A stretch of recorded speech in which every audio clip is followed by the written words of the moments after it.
Para entender y para poder hablar de construcción de paz y de territorios y de comunidades, es importante escuchar esos territorios, esas comunidades, y es lo que en este foro quisimos mostrar desde distintas perspectivas. Esta cumbre tuvo el propósito de hablar acerca de la construcción de paz desde diferentes aristas, desde una arista de expertos, académicos, desde funcionarios públicos que están en diversos temas de seguridad, procuración de justicia, prevención de adicciones, prevención del delito, pero también tiene un componente, y eso para mí es muy importante en este foro, un componente comunitario cercano de la gente que en carne propia ha vivido algunas experiencias. Escuchábamos ahorita a Omar, que estuvo 24 años en prisión, y bueno, cómo él logró salir adelante. Hace un rato estuvo aquí Antonio Briones, que fue pues la primera persona en pandilla que yo conocí en 2010, hace un montón. Lo conocí y él fue el que me llevó a las pandillas en Ciudad Juárez, y ahí fue el momento en donde yo empecé a trabajar mucho en esto, a partir de entender muchas cosas. Pues el primer día hablamos del territorio, del espacio público, de la prevención situacional, de cómo también el medio ambiente y lo social y lo que tú tienes a tu alrededor influye en lo que te pasa y en lo que construyes. También pudimos ver en este primer día el tema de seguridad ciudadana, cómo la necesidad de tener una policía de proximidad, cómo los mismos policías también tienen ciertas ideas, y es importante escucharlos para mejorar las policías a nivel local, y los retos que hoy tenemos como país con todo el tema militar, la Guardia Nacional, etcétera.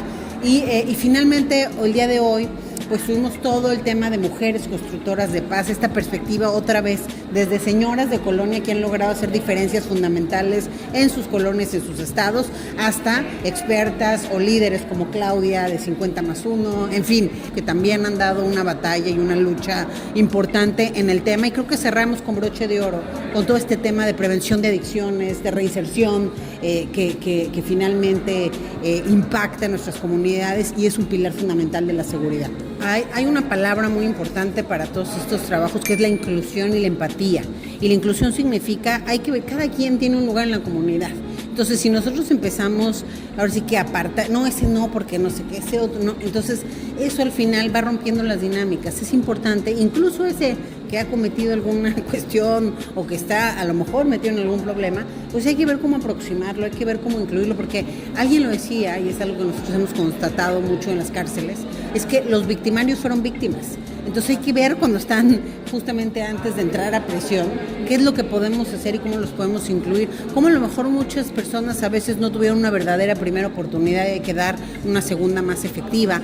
Y la otra palabra, empatía, es ponerse en los zapatos del otro para que a partir de ello podamos entender realidades distintas a las propias. O sea, a lo mejor yo no entiendo lo que tú haces, no lo concibo, no lo haría, pero si yo me pongo en tus zapatos y veo, bueno, a ti te pasó esto, tuviste este contexto, a lo mejor lo puedo al menos entender y con eso construir algo en conjunto. Entonces ahí estaba esa que me caía mal y ahora está conmigo en la coalición. A veces también es porque ni conocemos a las personas, o estaban los chavos de pandilla que nos dan miedo, y hoy pues partimos pasteles cuando son sus cumpleaños y nos pusimos de acuerdo y cambiamos un callejón. Entonces yo creo que al final todos somos seres humanos y se trata de ver cómo construir en conjunto. Como sí tengo mucho tiempo trabajando en esto, sí hay varios.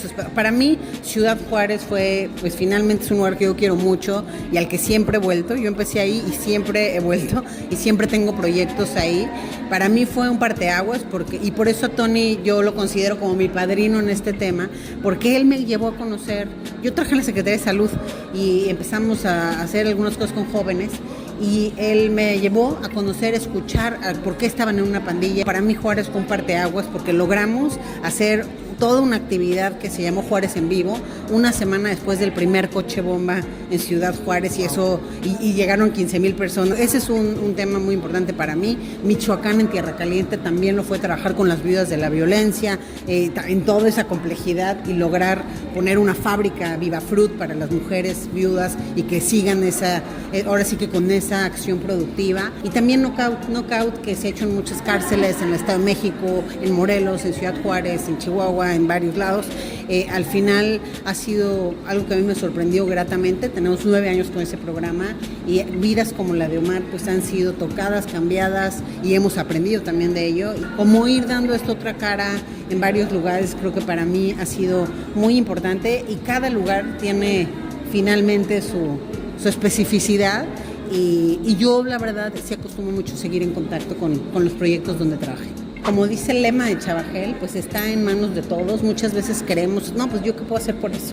Y sí podemos todos, de veras, yo con dinero, sin dinero, como alta funcionaria, como ONG, y creo que entre todos podemos hacer cambios importantes.